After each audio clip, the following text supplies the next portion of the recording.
I see myself 30 years from now thinking back on my time right now, and I know that no matter on the worst day of my life this year, 30 years from now, I'm going to want it back. Yeah. I'm still going to want the chaos, the craziness. So I need to be intentional about it.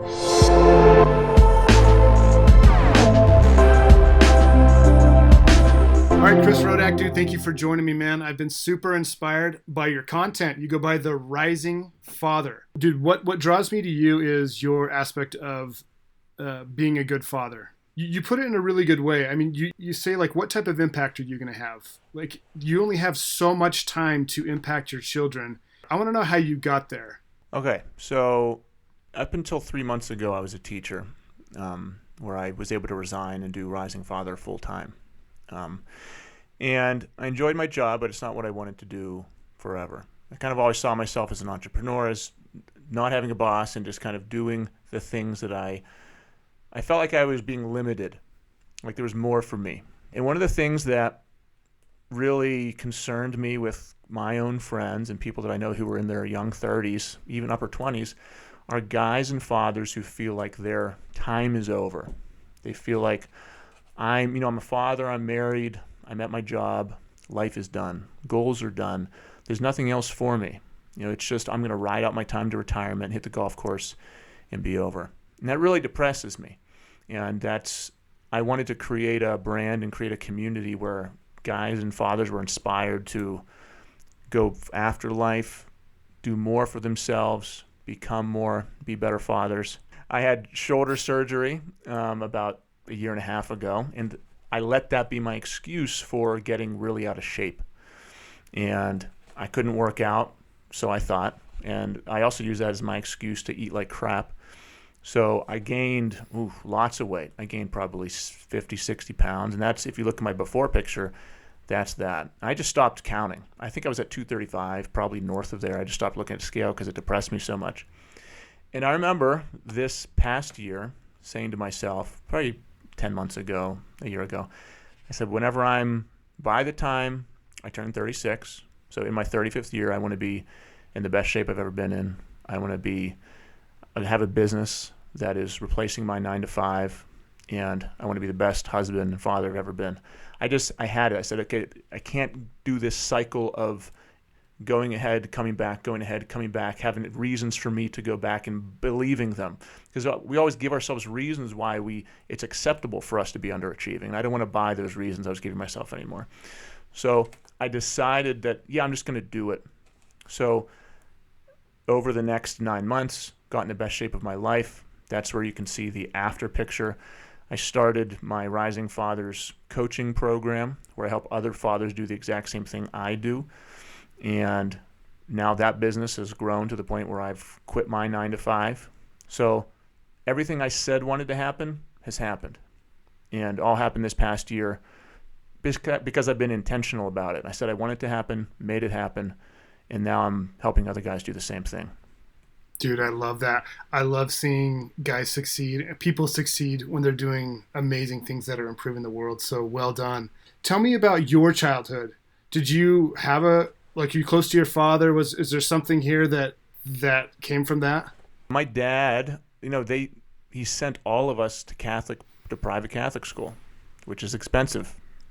So he had a good job. He worked at Westinghouse, still does, but he had to work a lot. So he did that. He also delivered papers at like midnight and did all these things to provide for us so that he could send us to Catholic school and keep the standard of living that we had. But I didn't really see my dad a lot. And I remember the special moments when I did see him. I remember how it made me feel. And I also remember what it felt like wanting more of him. And a lot of that shapes how I treat my own children, and it comes out in the things I talk about. Yeah, dude, that makes sense why you're passionate about this. How have you chosen your priorities, and specifically for the Rising Father? So guys come to us for different reasons, but in general, I would say it's because they feel stuck in life in some aspect. A guy came to us who I specifically remember. He said, "I feel like I've got one emotion." He said, "I've talked to my wife. I have no passion. I feel like the person I remember myself being isn't here anymore. Out of shape, guys who are out of shape is the biggest thing.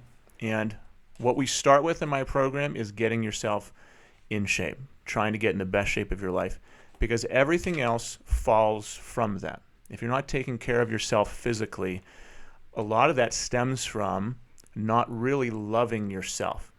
And if you don't love yourself, it's because of a reason. So what's the reason? That could be a vice, that could be you're overeating, it could be a drinking, a drug problem, it could be because you're cheating on your wife, it could be anything. So let's dig down there. Let's find out what's the thing that's holding you back, that's making you not love yourself, that's making you not take care of yourself. So we try to dig down to there, and then we try to solve it from that level. So we solve, like obviously every guy is going to be a different thing. And these are the things we talk about on our Zoom calls or one-on-one calls, is what's the thing that's holding you back from becoming the person who thinks he deserves to rise and become his best. And it's going to be different for each person, but there's common themes for everyone. And that is something in our past that we did, or a lot of times guys just don't feel like they're worthy because growing up they were in a strict, it could even be religious, or they can be in a strict structure of this is right, this is wrong, you only get praised for doing this. So we feel like our self-worth is tied to a certain results or something. So we don't feel like we have any value. That's what it is for a lot of guys, is they don't feel like they're worthy, they don't feel like they have any self-value. And then that comes out in allowing yourself to gain a lot of weight, drink every night, and you stop caring about yourself, which then has a million other consequences in terms of how you're present with your kids, how you treat your wife, how you treat your kids, having no energy for them, and then obviously personality, finance. It's a horrible snowball effect that all comes down to you feeling like you should take care of yourself. So we start with fitness, and we have guys get up earlier than they used to. We put them all on a nutrition plan, all on a workout program, and then we build from there. Oh my gosh, that's awesome, man. I really love your approach on that. All of us have something, and that is so true. I know that's true with me. Is there's something that makes you feel worthless, or even to me, it was more like purposelessness, right? Like I didn't feel I had a purpose, and when you don't feel like you're useful, that's when vices just kind of like naturally take over, right? So I really. That's awesome, man. And I assume you're doing great work, and guys are having breakthroughs. Dude, tell me about your kids. How many do you have? 2. I got a 9-year-old boy, Nathan, and a 7-year-old daughter, Lauren. Honestly, from the time my son was born, and just I remember my wife was having a C-section. They handed him to me, just locking eyes with them, and I was like, my God, an immediate life's different, immediate connection. And from then on, I was just obsessed with being a father, and like how special the moments were made me really want to have more of them. And a lot of the time I missed with my own dad growing up made me want to make sure that I did those things with my son. I think that was a lot of it. I think growing up, we had things my parents used to call timeouts, where they would take us each one at a time to do something special with us, and that was really special to me. And I remember looking forward to it months. And then finances got tight, and I remember them saying like, "Oh, we can't do it now." I was like, and it crushed me. It was like all I wanted was like this time with them. So I tried to, like with my kids, man, the first couple years, like I always wanted to go camping with my family. We never went camping. So I like took my kids camping 5 times, you know, and I maybe even I overdid it, but I was just like, I am going to make sure that time is the thing that I can give them. No matter how much money I make, like I can just give them myself and be there with them. And the more I research it, the more I'm involved in this space. Like that is the thing that they need more than anything, especially if you have a son. Like they need a father figure in their life. They need to have you present. And yeah, I'm extremely aware of like the timeline of how much time I have right now. And I put a really big priority on, okay, in an hour my kids are going to be home. I need to be there greeting them. I need to make sure that we don't all go into separate rooms and start playing our iPads and Nintendo Switches, that we actually do something as a family. Because I see myself 30 years from now thinking back on my time right now, and I know that no matter on the worst day of my life this year, 30 years from now, I'm going to want it back. Yeah. I'm still going to want the chaos, the craziness. So I need to be intentional about it. Oh man, you're gonna make me tear up, dude. I'm starting to make myself tear up. I better stop. Yeah, I know. Dude, have you watched the movie About Time? It's called About Time? It's called About Time. No. Okay, well, it's my favorite movie, and I assume it's going to be in your top 3, just knowing how you're talking about your kids. About Time. Go watch that with your wife. Oh, man. Yeah, I love that. I guys listen, like when I listen to podcasts, I love hearing abstract ideas, but I also love hearing actual functional utilitarian ideas of like what we can do to improve. So tell me about how you spend time with your son and what you do. Something that is really beneficial with my son. Well, there's a couple things. One thing that I've done every day for the last 250 days now, I think, has been working out with him. One day last year, probably in the fall, we were playing basketball together, and he was so pumped up from his CrossFit workout. He's like, "Hey, Dad, watch me do this workout. I'm going to do 100 burpees." I was like, "Okay." We were on pavement. It was hot. So "You don't have to." He said, "I'm going to do it." He did 100 burpees right there on the pavement, and he was so excited and proud of himself. Like he just wanted my approval, wanted to show me he did it. It's like, "Nathan, man," I showered him with praise. I was like, "That is amazing." He said, "Dad, we're going to work out every day for the next year." So I said, "Are you sure?" He said, "Because I'm gonna do it." He was like, "Yeah." I said, "Okay, let's do it." And I don't care how I was feeling, or if I would have said no, I would have failed massively as a father right then. So like, I don't care what's happening in my life. I need to encourage that, and that's a promise I'm going to keep, and that's a commitment that I'm going to make to him. So I said, "Yes, let's do it."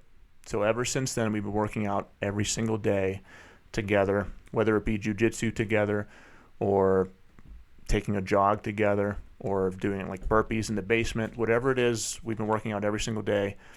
And then I think in a couple months, whatever, I have to check the timeline, we'll be up at a year, and we got to say, "Hey, we're going to stop this, or we're going to keep going."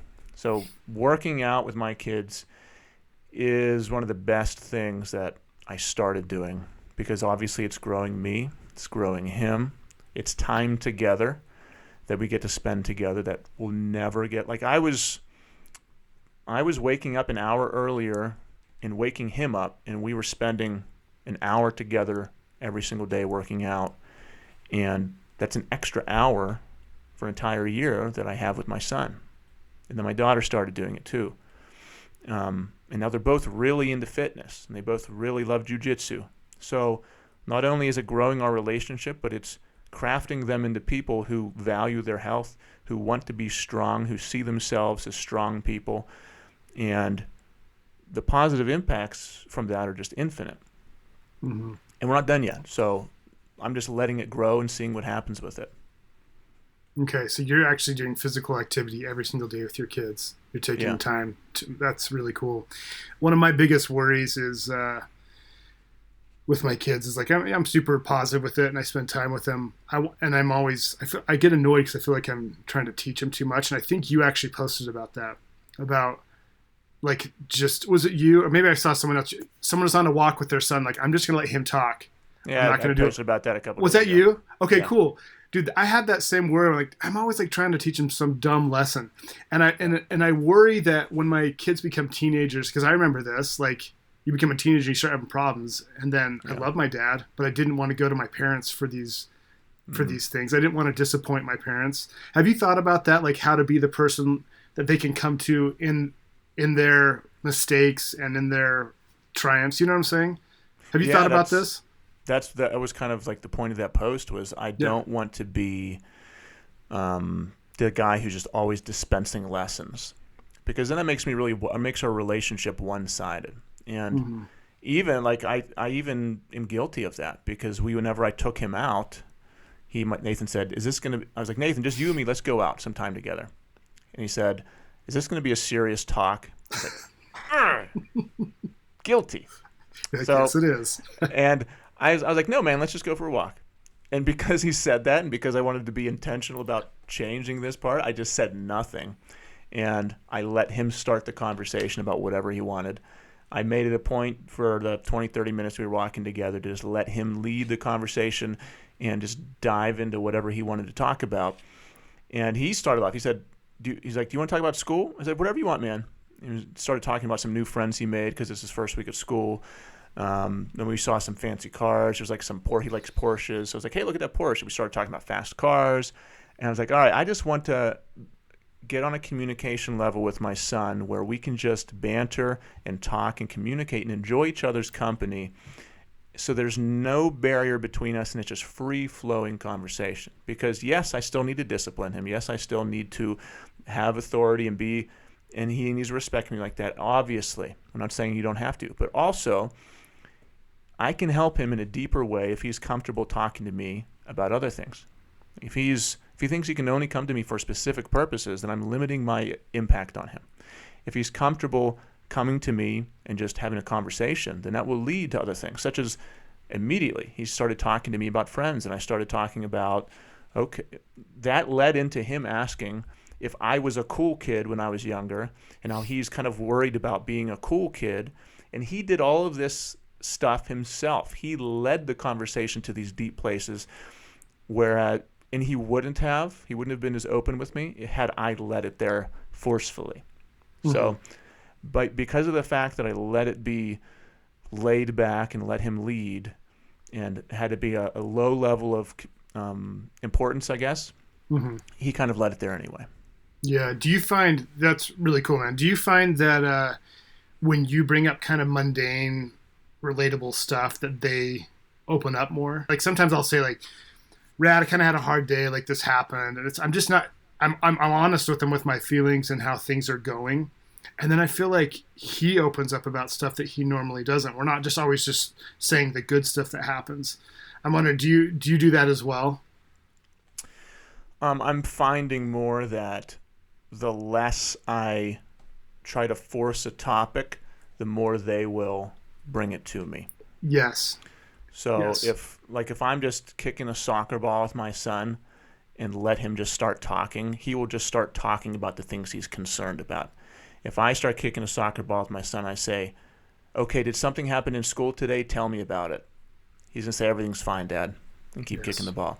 But if I just take a step back and allow him to be himself and don't force myself on him, then a lot of times first off, they just want your time.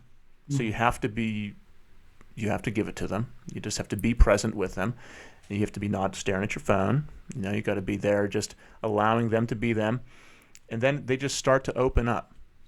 And maybe if you've never done that with your kid, then it's not going to happen today or maybe this week or this month. But you just have to put in the time until they know you're there, they know you're receptive and open. And then eventually they'll feel comfortable talking to you like that. Dude, that is so true. And that's one of the hardest things about men, or at least for me, is like in the last couple of years I've become much more vulnerable. But when I'm not vulnerable, like even with my wife or my kids, like if you're not vulnerable first, it's not comfortable for someone else to be vulnerable with you. So yeah, that's a true principle, man. One of the things we do every single night is I intentionally try to build their identity. And I'm in a process of building a journal to help do this because I want it to do with my own kids. But what I do is I take each kid individually one by one, and I go through their day, and they have to tell me things they did that prove that they are strong, friendly, and smart. And it kind of goes back to, I don't know if you've ever read the book Psycho-Cybernetics. Amazing book. Everyone should read it. It's about a plastic surgeon who realized that as he was changing the look of people, their entire identity changed along with it.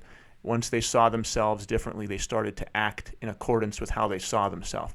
And it's a very long book, and it's amazing in terms of rewriting the story of your life. So it all comes back to that. So what I do with my kids is I say, all right, obviously I want them to feel like they're strong and confident. I want them to be friendly so they can make friends and network. And I want them to feel like they're smart. I was a teacher for 14 years. I know the devastation that happens when kids come into school thinking they're stupid, thinking they're slow and out of shape, thinking they have no potential. If they believe that about themselves, they act in accordance with that, and it's very, very hard to get them out.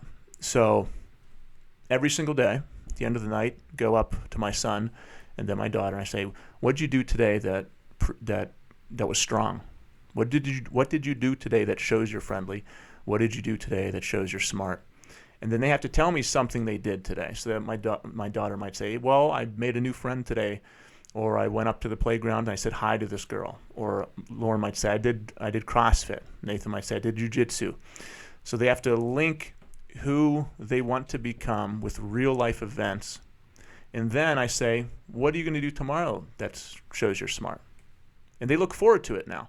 I want them going to sleep thinking about who they are, who they want to become, not me yelling at them or something negative that happened during the day. I want them going to sleep thinking they're strong, friendly, smart. And then if they have, we've been doing it for a year now, so they have 365 examples of why they're strong, why they're smart. And if they can link back their positive affirmations to real life events, then that is who they are. They're not just random me saying I'm strong and having nothing to back it up. Saying, no, I'm saying I'm strong, and this is why I'm strong, because of these 300 things I've done this past year that prove I'm strong. Like my son won a jiu-jitsu tournament. So I said, yeah, you're skilled, you're strong, you're brave because you did that. And then when he's going into future situations where maybe he has to be brave again, maybe he has to be smart and friendly again, he can look back on his life and say, I can do that because I've done it. And us as adults, we can do the exact same thing. Like if you're in sales and you have to make a sales call, a lot of times you can get into a funk.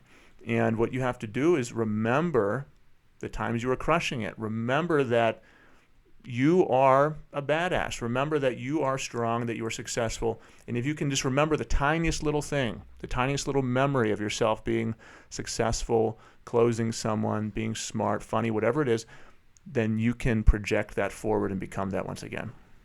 Dude, this is blowing my mind, and I'm gonna adopt this. Usually, from each guest, there's like one or two things that I love, and this is what I'm gonna do. Okay, so one other thing I like that you talk about is your funeral. What do you want to be remembered as? We think we're not gonna die. We think we're just gonna live forever, and so we just keep going. And someday we will be in the ground, and our kids will be at our funeral, and they will have thoughts about us, and they're gonna remember us for something, and they're not gonna remember us for other things. And this is a very motivating factor for me, not just because of my ego, but I really want to, when that happens, that I want my kids to know that they were loved and that they were cherished and that they were cared for. And so this concept's beautiful. Will you just talk on this? I mean, for anyone out there listening, this is one of my favorite concepts that Chris talks about. Yeah, and it's you could call it dark or morose or whatever, but it's a fact. It's a fact. It is. And you can bury your head in the sand all you want, but death is going to come, and it's almost a Buddhist principle that there's an amazing podcast called Secular Buddhism, and I recommend people listen to it. And he talks about the importance of throughout the day looking at your family and realizing that you're going to die. Everyone you love and know will die, and it's going to come. So what are you going to do today? How is that going to guide today's actions? And if you can handle those feelings and thoughts, you can radically transform your life. Like, are you going to continue drinking every night? I talk to guys who their kids come home from school and they're just drunk on the couch and their kids never get to talk to them. Is that how you're going to be remembered? Think about yourself right now. Get out of your bubble, get out of your reality box that you're in, and take yourself 30 years down the line. Whenever you're on death's door, maybe you're in a nursing home and your kids have their own families. Are they going to want to come visit you? Is it going to be a loving relationship where you're just on the ground playing with your kids and it's warm and inviting and you're part of the family celebrations, and then you pass on and it's just a 2-day celebration of all the memories and things that Dad gave us. My God, Dad was an inspiration. Or will it be one of those funerals that you have to go to, and I know guys who, one of my best friends, not close to his dad at all. His dad was a drunk. He was abusive to his mom. And he was like, yeah, I got to go to my dad's funeral. He had to drive home, and he had to go to his dad. The only reason he did was because his uncle was going to hand him some cash that they had saved. Like, he hated his dad. And he was like, I have to come home for my dad's funeral to pick up this money, and I'll show my face. Is that what you want? And that's not saying that doesn't happen. That happens a lot. There's a lot of guys who are living their life like that, where right now the pain they're feeling is so bad and they don't have the skills to deal with it, to where they're numbing it with alcohol, with drugs, or whatever it is, with porn, with whatever, food, and they're living a slovenly, sloppy life. And because of that, they're not paying attention to the family around them. And their wife is getting a crap husband, their kids are getting a crap father, and these dads are just trying to survive throughout the day. But everyone else is suffering. And then 18 years goes by, your kids run out of the house, and then you have 40, hopefully, years to think about how you lived your life. Like, it's not just now. The real torture comes if you live is every single year when your kids leave, thinking back on your life as a father and how you didn't give them your best. That's the real hell you bring to yourself. And then you die, and you can either have an infinite positive impact or you can have an infinite negative impact. And the battles, most likely the battles that you chose not to solve because they were too hard and you folded, you then give them to your kids, and it becomes their battle. And someone down the line in your legacy might decide to break the cycle and say, hey, no, I'm going to be the one to stop drinking. I'm going to be the one to finally get our finances in order. I'm going to be the one to break this cycle. Or it could be you. It's a massive impact. That's what's at stake. Yeah. And I would suggest it's an honor to be the one to step up and break it, and to give your kids the life that they deserve, the father that they deserve. To our brothers out there listening that want to improve their lives, that might be in a rut, is there any final word you want to part with? Yeah, I would say that if you're listening to this and you are struggling, just know that you're not the only one struggling. Every other guy has their issues. Every other guy has their problem. The only way you can make it worse is by keeping it to yourself and thinking you're the only one going through it, and defining your reality in your head. It goes back to the Psycho-Cybernetics book and the stories we create about ourselves. Like, you are living your life right now in accordance to the person you believe you are. Like, you believe you are the person who can't break out of his cycle. You believe you're the person who will always fall to food or drugs or alcohol. And you are doing those things because you believe that's who you are. You can change it right now. You can change who you are just by believing you're someone different. So that's the start of it. You have to believe you're someone different. Then you have to do actions that back up that belief, like I do with my kids. We have little actions that back up who I want them to be, who they want to be. That's why you go to the gym every day. That's why we have our daily checklists in my program, so that you can back up who you want to be with actual actions. So if you're out of shape and you want to get in shape, say, I'm actually an in-shape person. I've just been in a rut the last year. And I'm going to prove it because today I'm going to go to the gym. Do that today. Do that 5 days in a row. And then you can look back on your week and say, I am an in-shape person. And then you'll start to make decisions that an in-shape, healthy person does. And that will compound for the future. And you can use that strategy for any part of your life. Financial, parenting, marriage, doesn't matter. All you have to do is say, who do I want to become? What does that person do? And then start small, start doing the things that person would do. Beautiful. Okay, so if any of this resonated with you, please reach out to Chris at The Rising Father. Chris, I'll link to all your stuff. So grateful to meet you and have you on the podcast, and I just wish you well. I hope Rising Father just continues to gain members and change men and their families and their kids' lives. So thanks, brother. Appreciate it. Appreciate it, man. Thanks. I hope you enjoyed this episode. More importantly, I hope you feel closer to your Creator. If you find yourself wanting to strengthen your relationship with God, I'm a huge fan of the Skylight app. It's full of beautiful, high-quality daily spiritual practices. Finally, never forget, in all things, God works for the good of those who love Him.